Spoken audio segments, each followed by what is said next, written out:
सच्चिदानंद सद्गुरु साईनाथ महाराज की जय। ओम साई राम। मित्रों, आज का ब्लॉग आप सभी हमारे साईं परिवार के लिए विशेष लाभकारी और कल्याणकारी है, क्योंकि आज के ब्लॉग में हम अपने साईं परिवार के लिए एक बहुत ही विशेष और अचूक उपाय लेकर के आए हैं, जिस पूजा और उपाय में छुपा है आपके सुख समृद्धि का राज।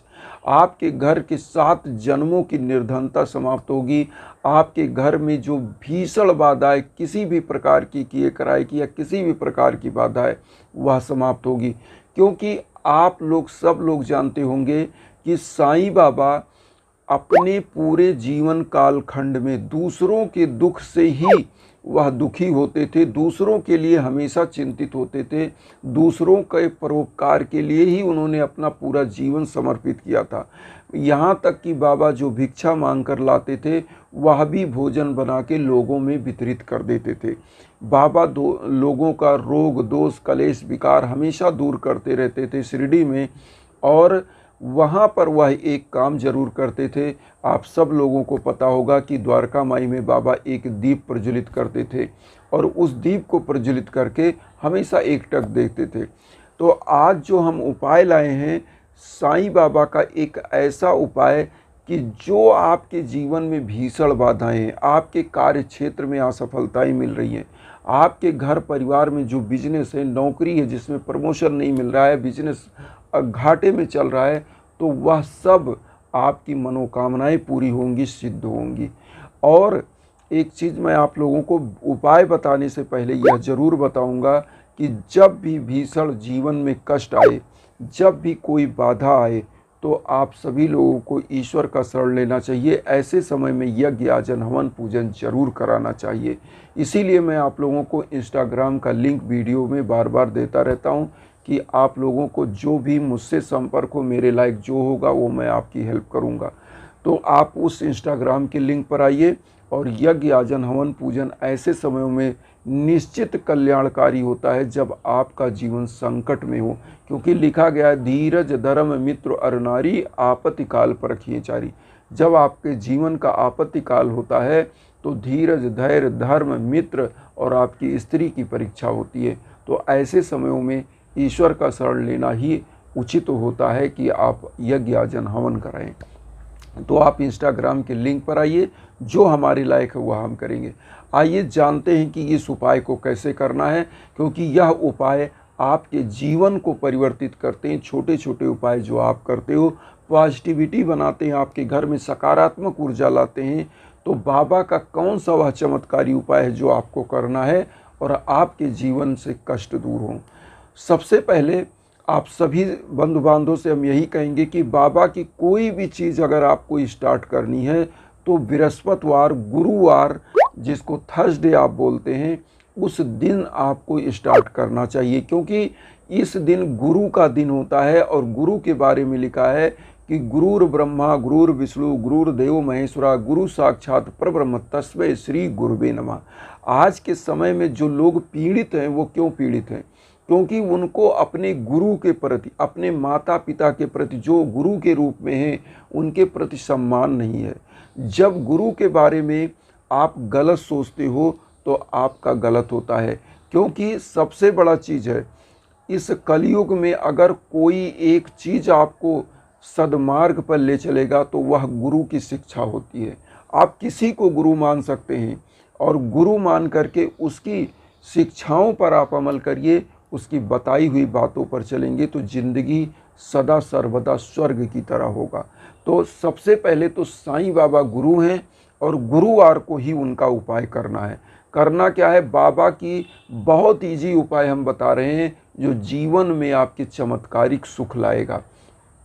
देखिए, वैसे तो साईं चालीसा है, साईं सच्चरित्र है, साईं बावनी है, बहुत चीज़ें हैं, लेकिन मैं यही कहूँगा कि आप साईं बाबा की समस्त पूजा जो डेली करते हैं, जैसे आरती करते हैं, 11 वचन करते हैं, लास्ट में आप क्या करिए, एक चैप्टर आप साईं सच्चरित्र का अनुष्ठान के रूप में उठाइए। जो आपकी मनोकामनाएं हैं उस मनोकामनाओं को करिए, और इधर यज्ञ याजन भी आप करा रहे हैं, उधर आप मनोकामनाओं के लिए खुद आप साईं सच्चरित्र पढ़ लें।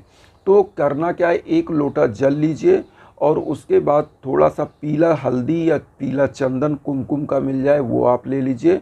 और उसके बाद साईं बाबा के सम्मुख जलाने के लिए घी का दीप होना चाहिए और धूप बत्ती होना चाहिए, क्योंकि दीप से बाबा अति प्रसन्न होते हैं। जिस घर में साईं बाबा की पूजा में दीप प्रज्वलित होता है उस घर में बाबा का वास हमेशा होता है। और दीप प्रज्वलित का मतलब क्या होता है, बाबा क्यों दीप प्रज्वलित करते थे ये भी मैं बता दूं, 1 मिनट।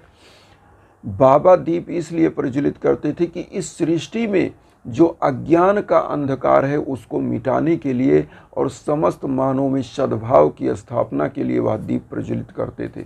तो दीप जरूर प्रज्वलित करिए और उसके बाद धूप बत्ती प्रज्वलित करके बाबा की आरती करिए, 11 वचन पढ़िए और साईं सच्चरित्र का संकल्प लेकर के, संकल्प में क्या करिए कि 11 रुपये, 21 रुपये, 51 रुपये, जितना आपका सामर्थ्य उतना निकाल कर रख दीजिए बाबा के श्री चरणों में।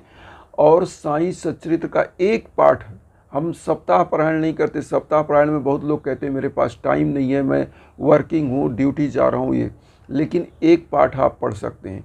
तो एक पाठ साईं सच्चरित्र डेली पढ़िए और 11 रुपये का दक्षिणा स्वरूप बाबा के श्री चरणों में रख दीजिए। और आपको करना 1 लोटा जल लेना है, जैसे पीला कुमकुम का, हल्दी का, चंदन आपको ले लेना है, धूप बत्ती और अगरबत्ती आपको जला के बाबा की सब आरती और साईं सच्चरित्र पढ़ना। लास्ट में क्या करना है, इस लोटे के जल को पूरे घर में छिड़किए और बाबा के सम्मुख पीले फल का भोग लगाइए या किशमिश मिश्री का आप भोग लगा करके पूरे परिवार में बांटिए। पूरे परिवार के दुख, दरिद्रता, निर्धनता समाप्त होगी। पूरे परिवार को हर कार्य क्षेत्र में सफलता मिलेगी। और यहाँ एक काम करें, जो आप अगरबत्ती जला रहे हैं या जो शिरडी की ऊदी हो, पूरे परिवार आप सुबह इसका चंदन के रूप में यूज करिए। निश्चित रूप से आपके परिवार के भाग्य खुल जाएंगे, निर्धनता सदा सदा के लिए समाप्त होगी। बहुत ही अचूक उपाय है। और यह जो जल आप छिड़क रहे हैं ना, ये आपके घर से कोने कोने से निगेटिव ऊर्जा को बाहर कर देती है।